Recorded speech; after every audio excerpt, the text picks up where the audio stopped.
Comedy podcasts used to be a place to laugh, hear silly stories, and forget about the news for a while. But now, many of them sound more like political talk shows with jokes sprinkled in. And during the 2024 campaign trail, they benefited from this immensely. We saw countless comedians interviewing politicians, asking them about policy, personal beliefs, and what they do for the future of the American people. Their views skyrocketed, reaching levels of success they had never seen before. But politics is a tricky game. It's easy to cash in and quickly boost their numbers, but then they get pressured to criticize these same politicians they platformed when they aren't delivering on what they promised. They'll DM me and be like, you see what your boy's doing? You voted for this. I'm like, I voted for none of this. He's doing the exact opposite of everything I voted for. Now it seems like some comedians are backed into a corner and the fans don't know how to feel. Today we're going to talk about the problem with podcast politics, how it has negatively impacted comedy, as well as some of the worst offenders. But to understand how it got so bad, we must talk about the guy who arguably started this trend in the first place, Joe Rogan. The word comedian is not the first thing that comes to mind when describing Joe Rogan, but he is a veteran in stand-up who has been performing for nearly 2 decades. But it wasn't his jokes that earned him the worldwide influence he has today, it was his podcast. The Joe Rogan Experience originally featured an interesting and dynamic mix of guests: scientists, historians, UFC fighters, philosophers, comedians, authors, actors. It was seemingly boundaryless. Joe was naturally curious and he let the conversations flow for hours without any structure or forced topics. One episode could be 3 hours of absurd stories and inside jokes. The next could be a deep dive into the mysteries of space or the limits of human performance. And yeah, sometimes politics got brought up. Rogan identified himself as a left-leaning centrist in the 2010s. Yeah, I think socially I lean more left in terms of like welfare and things along those lines, and obviously this protected status is driving me crazy. This thing that Trump's doing with children that were born in this country or born in other countries and then brought over here as children, and then they're talking about deporting them. That drives me crazy. Yeah, that's that kind of shit. And the hard right version of that is despicable. These people that I see online, why didn't they apply for citizenship? Oh, who knows? Maybe because they're 13. He even once said he would never have a politician on his show because he understood they'd never be as authentic as his buddies. I've had requests from all of them. Really? Oh yeah, Biden, Warren. How do you resist that? Because I have my friends. I'd rather talk to my friends. Yeah, I know. But everything changed during the 2020 pandemic. As the entire world was asking deep and complicated questions about this worldwide issue, Rogan's podcast was a daily listen for millions of people trying to make sense of the chaos. From there, his go-to topics started shifting, less about DMT trips or primates, and more about lockdowns, mandates, vaccines, and government overreach. He more frequently hosted doctors, scientists, and journalists whose takes often clashed with the mainstream narrative. By episode 1520 of JRE, Joe was completely on board with leaving Los Angeles and moving to Austin, Texas, believing that LA was a powder keg ready to explode and everyone should escape while they still can. When are you moving to Texas? At the end of the month. Whoa. Yeah, I'm out of here. This place is That's gonna blow crazy. up. This place is gonna sink.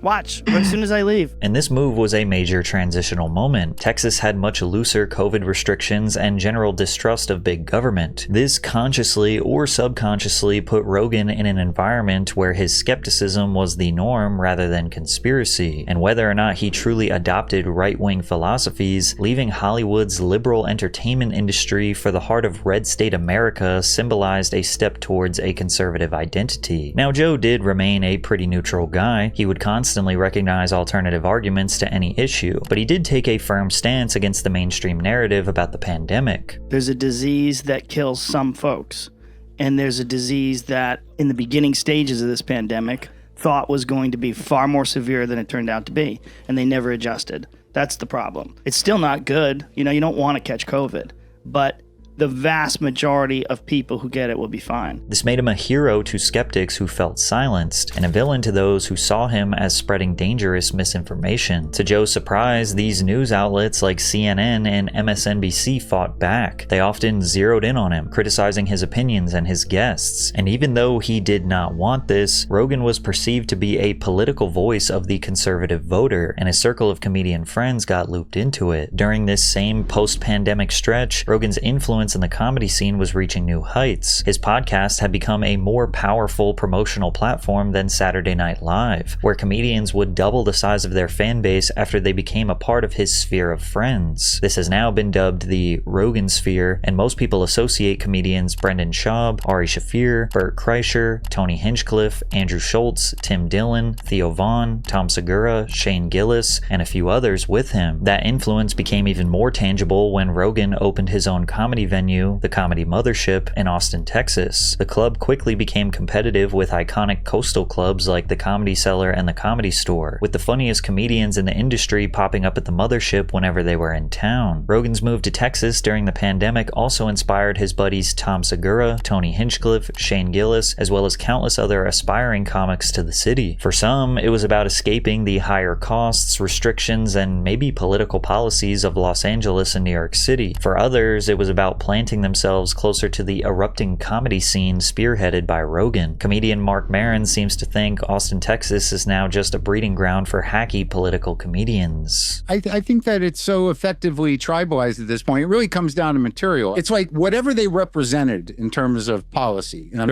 it's not a stretch. It's like they won. Trans people are frightened. They have no ability to get health care anymore, and they're afraid of being alive and have no freedom left. So that's done.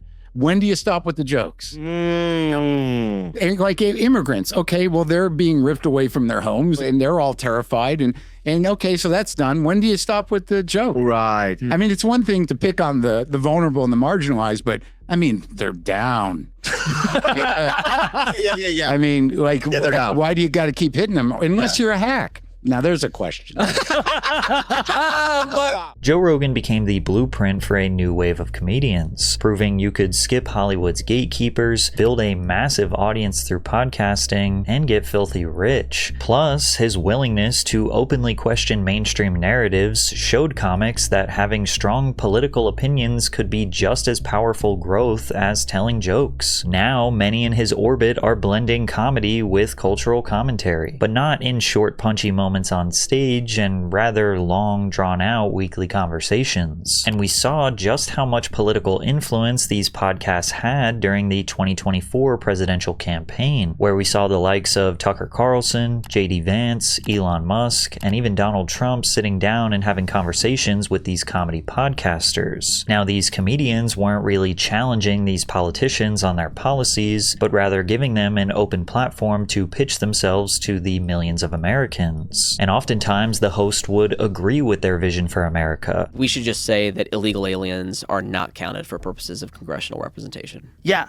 I mean, Democrats would call that racist, but it's just common sense policy. Well, especially if it's been shown that you're manipulating it by moving more people to these places, and even if they're not legal citizens and they can't vote, it still counts as congressional seats. Correct. That's kind of crazy. Which is fine, but this is where that interesting nuance comes into play. These comedy podcasters talk and speak like the common man. They develop trust with the common man through their platform. You'll often see in their comment sections people claiming that this is so much better, more transparent, and honest than the mainstream media. But these comedians are multi-millionaires who are arguably much closer to the politician than the common man. So hosting primarily right-wing politicians starts to look like an endorsement rather than a neutral discussion. Then again, Rogan, Andrew Schulz, and Theo Vaughn all admitted that they attempted to have Kamala Harris on their shows, but apparently her team denied and or made special requests like not allowing certain questions to be asked. Rogan specifically expressed multiple times that he wanted her on his podcast, but he wanted it to be the same free-flowing, open conversation that he had with Trump. And I think even the most hardcore right-wing person would agree that Kamala Harris probably should have went on Rogan's podcast, and we would have got to see how biased or unbiased Joe Rogan truly is. Because Joe claimed to be neutral all the way up until the end, until he ultimately endorsed President Trump the night before the election. The great and powerful Elon Musk. If it wasn't for him, we'd be effed. He makes what I think is the most compelling case for Trump you'll hear, and I agree with him every step of the way. For the record, yes, that's an endorsement of Trump. And after Donald Trump won the election, it really seemed like these comedy podcasts had a major influence on the result, which, as you can imagine, probably feels empowering. Like, I bet none of these guys ever thought that their jokes would lead to impacting an election that will be remembered for the rest of human history. But with that kind of influence comes a tricky reality. When the person you celebrated doesn't deliver deliver on everything you championed, it leaves you in a tough spot. How do you address it without undermining your own credibility or alienating that audience that agreed with you? Because Trump promised these podcasters that he would end wars around the world, and they have only gotten worse. He promised that the cost of living, groceries, and the economy would rebound under his tariff system, and that has only gotten worse. And the icing on the cake was him brushing off the Jeffrey Epstein case as if it was some irrelevant side note, acting like Donald Trump wasn't friends with or barely even knew the man who ran a global sex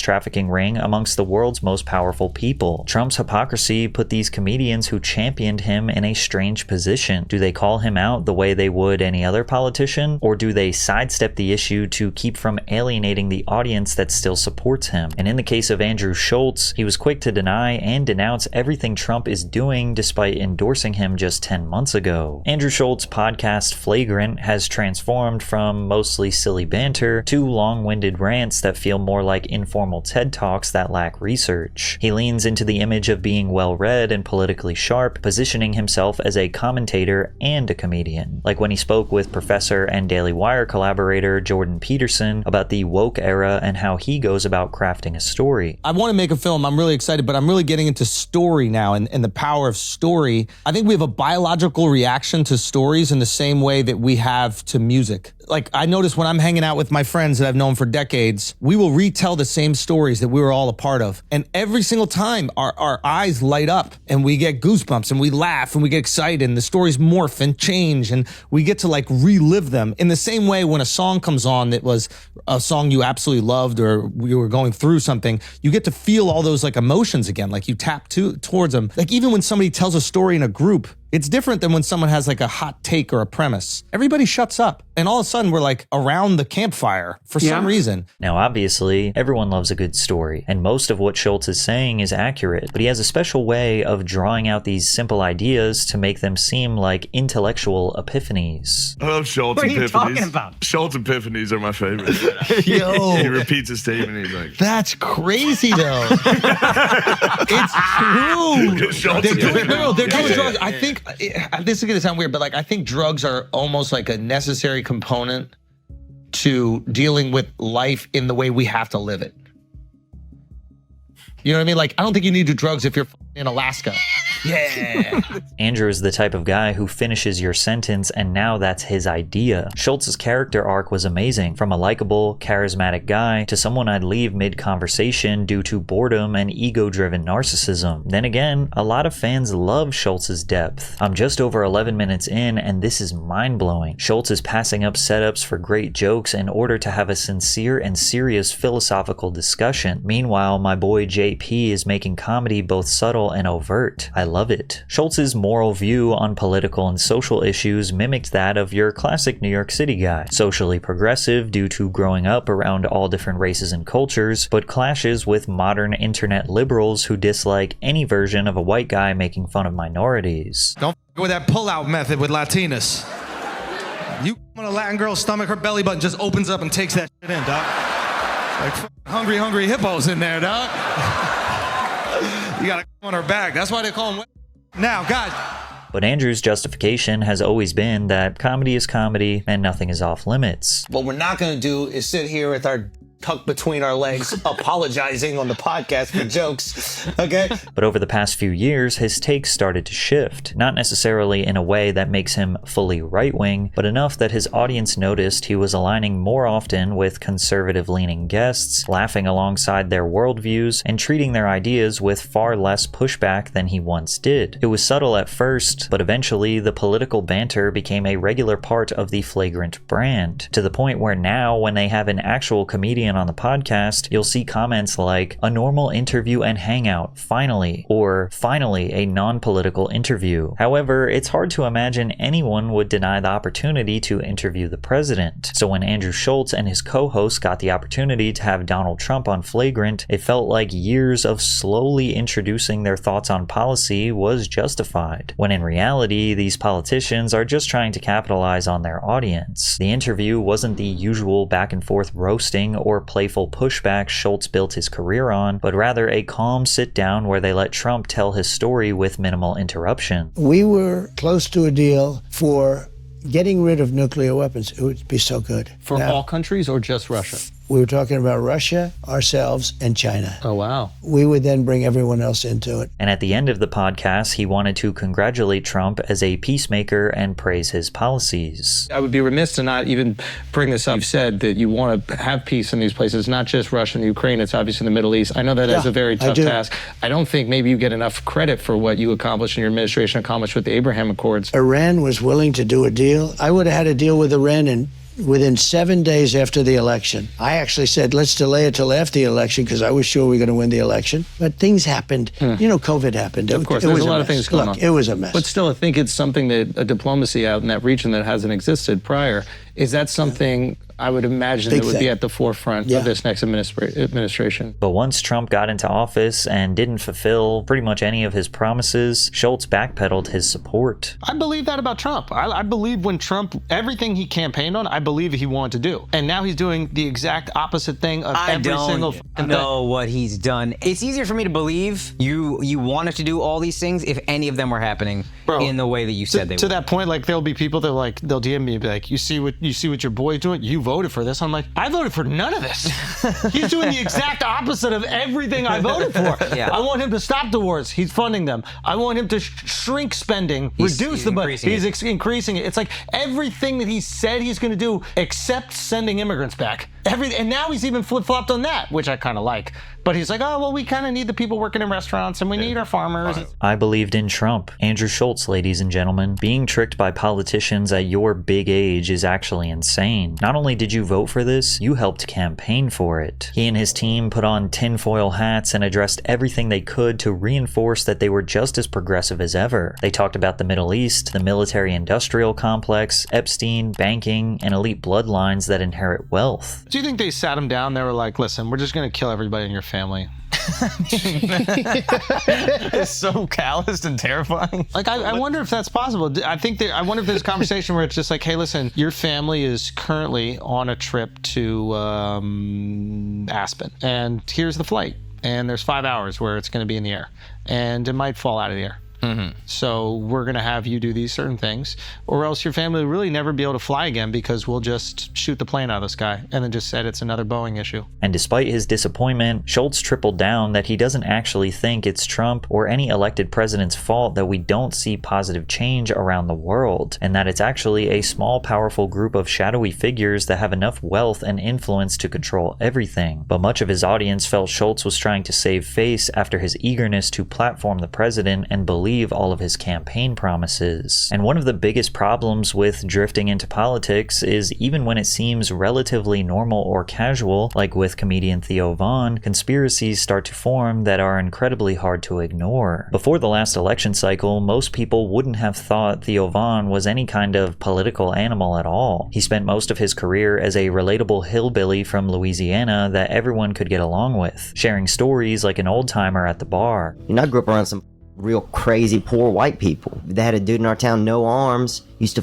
fight everybody. You know what I'm saying? He'd get you in that lurch. He would catch you with between his chin and his chest. He would snack you like a snake. He had a way of making even the most ridiculous stories feel familiar, like you'd heard them from a cousin at a family barbecue. His offbeat tangents and self-deprecating humor made conversations feel easy and humble. It'll cure Down syndrome, bruh. I beat it. You beat it. There was a lot of rumors in my town that I beat Down syndrome. Well, that's inspiring, man. That's how I felt when I heard him, because I didn't start him. Which is why when he started hosting more high-profile guests, it never felt like a departure from his style. It just meant the dynamic was funnier. Instead of a local comic or small-town character, now it was celebrities, athletes, and billionaires sitting across from him, getting pulled into the same meandering conversations about childhood memories, weird neighbors, or awkward life lessons. And Theo act 100% the same no matter who his guest was. That disarming approach made it easy for guests to open up in ways that they might have avoided with a more traditional interviewer. This movie made 10 cents this weekend, and you know, you'd want them to take the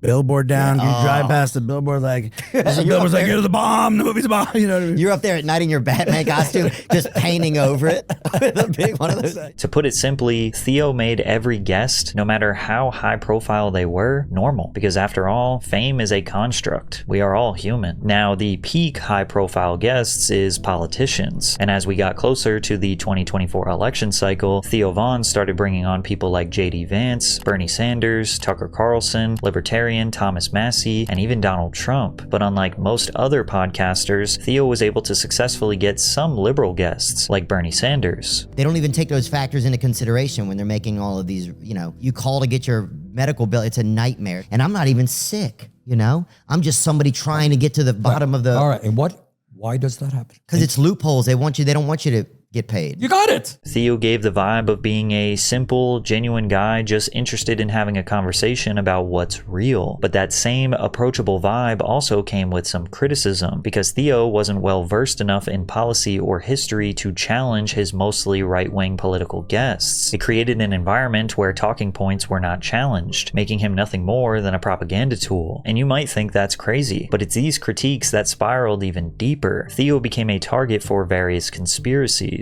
One of them being that Theo Von belongs to an aristocratic and well-connected Polish family, and that his dad participated in propaganda for the Contras, a controversial guerrilla group that terrorized towns in the 1980s, and that his half-brother Roland was allegedly assassinated after a probe conducted by the DOJ and FBI. Then again, a lot of the idea that he is helping conservative propaganda seems to fall flat considering his outspoken support, specifically him crying in support of Palestine. You see, these comedians shifting to politics is a double-edged sword. On one hand, discussing these issues is important, and comedians like Theo might actually be better messengers, able to reach people who'd never watch the news or read policy reports. On the other hand, once these conversations happen, the comedy takes a backseat, and the audience starts judging them like any other political figure. One day, you're just the normal guy who likes to make people laugh, and then suddenly you're surrounded by a bunch of conspiracy theorists who want to pin you down as some sort of puppet or shill. Then again, other comics are expected and maybe even encouraged to talk about political and social issues, like Tim Dillon, who has long been praised for joking about everyone on the political spectrum, never letting one side off the hook. But after a recent secret meeting with the current administration, some fans are worried that he might have sold out for real. While most podcasters have a guest to interview or a co-host for every episode, Tim Dillon is the type of comedian who can rant by himself for hours on end. And with absolutely no structure, the rants would go in crazy directions. But he started to gain popularity whenever he talked about political and social issues. He was always open about his interests in the elites of the world, how they would get their money, and how they would use it to make their way into the center of American power. The only thing interesting about New York is the massive amounts of money. That's the only thing left about New York, and that's fascinating. And I love money more than anyone, and I love the people that make it. That's my Pokemon, is New York socialites. I want to catch them all. Though that's the way I love money, and I love the rich because they don't love me and never will. And it's so purifying. It's clear. It's clarity in a world of mishmash and nonsense. I love it. He often defends the sadistic behaviors of powerful people and corrupt corporations because the absurdity of hearing him do it makes for some shocking moments. Now, I'm against the pet and the murder, but let me tell you right now, it's a stunning estate. It's a beautiful property. It's an iconic property. It's a nice place to be.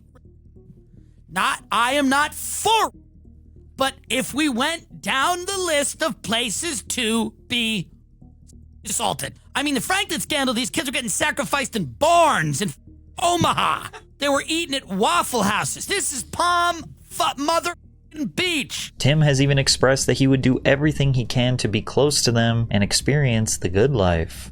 Like a lot of people are like, oh, Tim Dillon's in LA, he's going to sell out.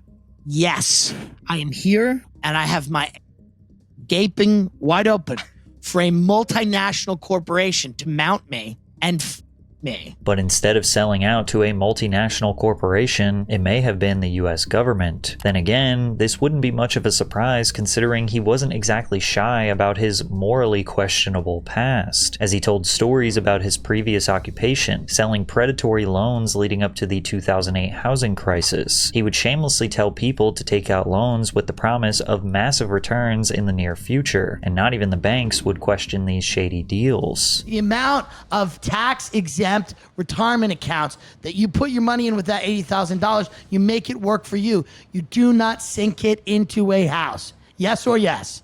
So the reality is this. We're taking the biggest loan possible. Debt, Mr. Pappas, will set you free. Now sign this piece of paper for Christ. And at that point, you and your wife are crying. Yeah. And then we sign papers, then you go die. But how do you get the loan from the bank? They're giving them away. Take me through it. What are we doing? We're talking about now or back in the day? No, back in the day. Yeah, back in the day, you go to the bank. I said, Kelly, we got one. Now obviously, predatory loans were incredibly destructive and evil for countless American citizens, but the way Dillon talks about this corruption is what makes his fans like him. He's fully aware that the game is rigged and you have to participate in it to survive. He constantly talks about conspiracy theories and how all of this selfish behavior will likely lead to a societal collapse. One of his most epic rants was on JRE, where he perfectly describes the impending doom we all face. The system will collapse, but I don't know if we'll see it. And someone will come in and go, yeah, these elections are all fake and it doesn't matter anyway. Why do you need to vote? Here's a coupon for a chicken sandwich. And people go, I like chicken. And then, people just go, they don't care. And then you go, there'll be Netflix, and there'll be Domino's, and you'll sit in your house, and they'll say, well, you can't drive today because of the climate. And people go, yeah, it's Tuesday. Can't get in my car because of climate. And you'll sit there, and they'll feed you poison, and you'll watch TV. And a few people will riot, but very few, because most people will be pacified by the goodies, which they'll still probably have. And, the leader will come on and tell, they'll be like, hello, everyone. And you'll go, hey, there. And it'll be a celebrity. It'll be someone you know, and they'll say a couple of things and be like, it's not that bad, is it? And they go, no, it's not that bad. And they'll feed you the propaganda, and you won't remember when you were free, and you won't remember.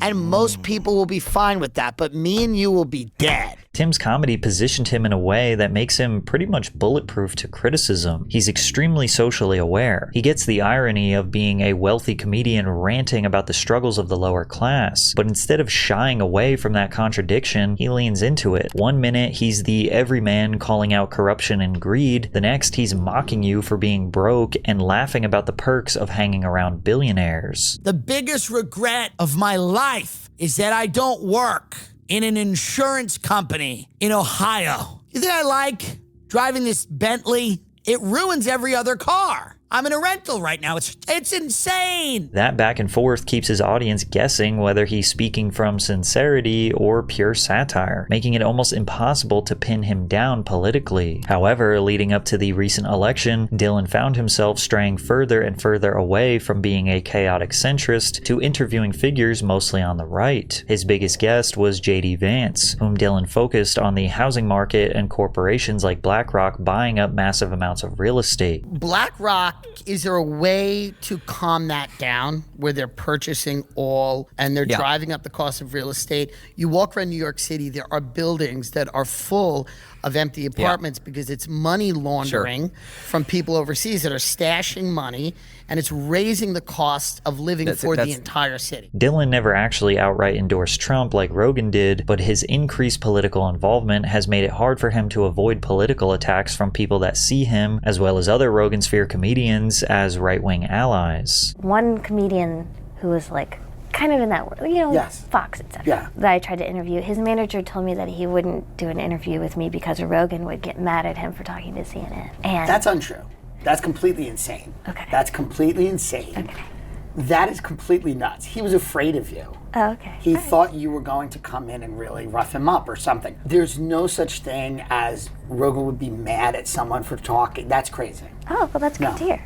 No. And this is really how Tim Dillon tends to operate. He views almost everything from this kind of painfully obvious angle, like when he was pretty straightforward why Kamala Harris lost the male voter. You can't go to war with straight white men for 4 years and then ask why they didn't vote for you. That seems crazy. I've made fun of Meghan Markle a lot. I can't go, why don't you think Meghan Markle is watching my special? I just think you have to pick your fights in a better way. Tim likes to remind his audience that people, rich, poor, powerful, evil, or kind, are going to look out for their own best interests. Some people have to get screwed. It just is what it is. He even might take it a step further and say you should be happy about your life because it could always be worse. Geek civilization is like, I'm bored at work. Don't you think that people in Gaza want to be bored at work? Don't you think they want to be choosing which coffee creamer to use? Sometimes I think I'm too smart to communicate with others, and that I should just sit kind of like the giver. Remember him? Did he even speak? No, he just took it all in. And that's where I think sometimes I am, because I keep trying to communicate with others and I'm at a loss, because who would defend American Express? Who would defend Geico? Who would say that that's the meaning of life? But it is. All these people write about the meaning of life. It really is to work at Geico. Tim is quite literally the guy who would sell his soul and say, of course I did. What did you think was going to happen? And if you genuinely thought that he was the everyman looking out for your best interests, it's your fault for not seeing the signs over the years. And in a recent podcast, he may have done exactly that. Dillon talked about having a dinner with someone on the inside over a luxurious meal and seafood tower regarding sex trafficker Jeffrey Epstein. I'm going to tell you about a dinner I had with a member of the administration. I'm going to tell you everything that I know. It's not a defense of the administration. In fact, I think if they do not release everything they have, they are done. And I told them that. You need to release everything you have. According to Dillon, he was told that any tapes that would leave powerful people in compromised positions are likely destroyed, and that all that was left were downloads that Epstein possessed that weren't connected to anyone in the government. Just horrific videos involving civilians shared by some of the absolute worst people on the planet. When Pam Bondi came out and said, I have 10,000 hours of evidence, what has been told to me is that is Epstein downloaded. It is not the tapes of powerful people in compromising positions. And the person who told me that said, listen, I'm not saying those tapes don't exist. I'm saying that the person who has that is either a foreign intelligence service, Ireland is a guess, or a billionaire or billionaires, or they have been destroyed. There isn't a tape of Bill Clinton, a 12-year-old, that Pam Bondi has on her desk. Basically, these government people said, stop looking, stop worrying. There's nothing there. Throughout the whole rant, Dillon appeared to trust almost every word this mysterious political dinner friend was saying, suggesting that Epstein's partner, Ghislaine Maxwell, never received a plea deal of any kind to give up incriminating information. No one offered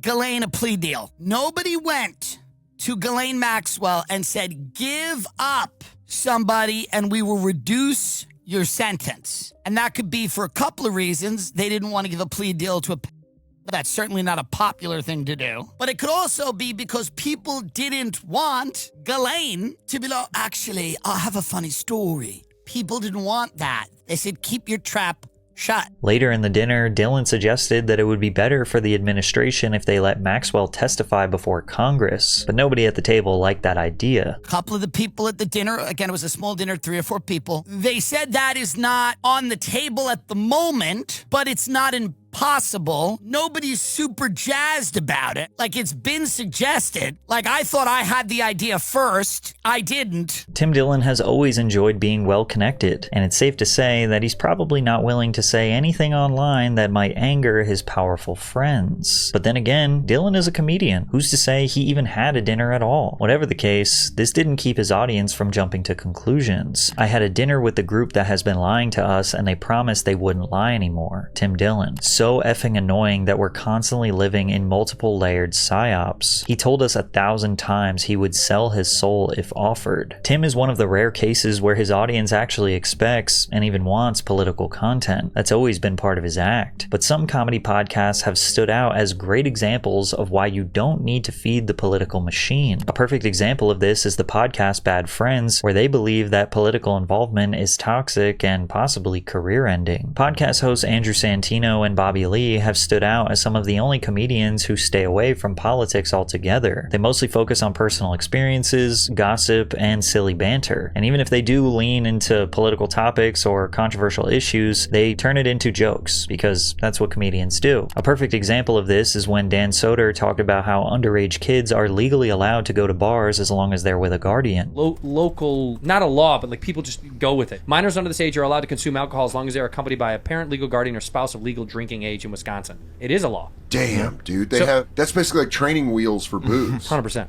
They're like, hey, I let go back a block ago.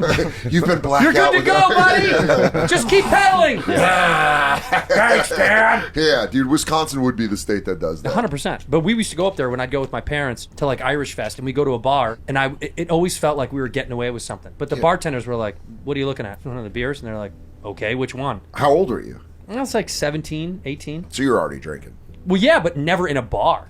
If we got into a bar, it's because we knew someone whose uncle owned it, who was just a degenerate blackout. He would just sit at the end of the bar and he's like, just make sure none of you guys drive, okay? Now, it's obviously horrible and irresponsible that bartenders somewhere in America are serving children alcohol willingly and knowingly that they're underage, and they could have expressed that and talked about Midwestern government policy or how the mayor needs to crack down on underage drinking, but instead they just made jokes, because that's really what the people want. Even when bad friends mention something political, it's always done in a sarcastic and silly way, like when they talked about vaccines and ICE agents. We both took the Pfizer.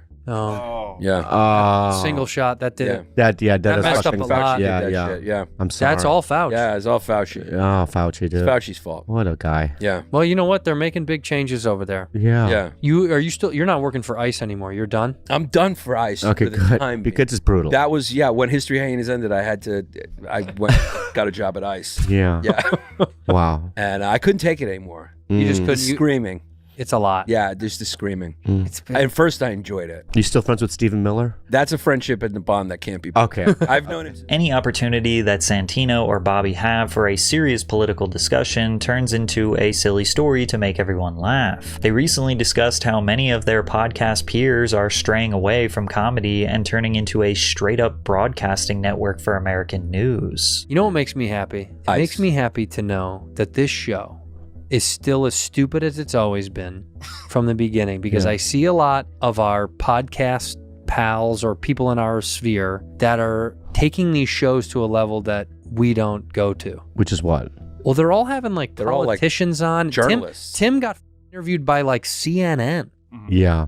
I was like, what in the is going on? I just don't think we want politicians on the show. No. It's getting a little muddled, right? It's getting a little... I just think comedy podcasting is entering this world of like news or something. Yeah. And people are taking it serious, and it's not. The beauty of comedy podcasts is that they used to be an escape, a place to laugh, hear wild stories, and forget about the chaos outside. Comedians used to unite us with laughter, and now they are just contributing to the system that keeps us divided.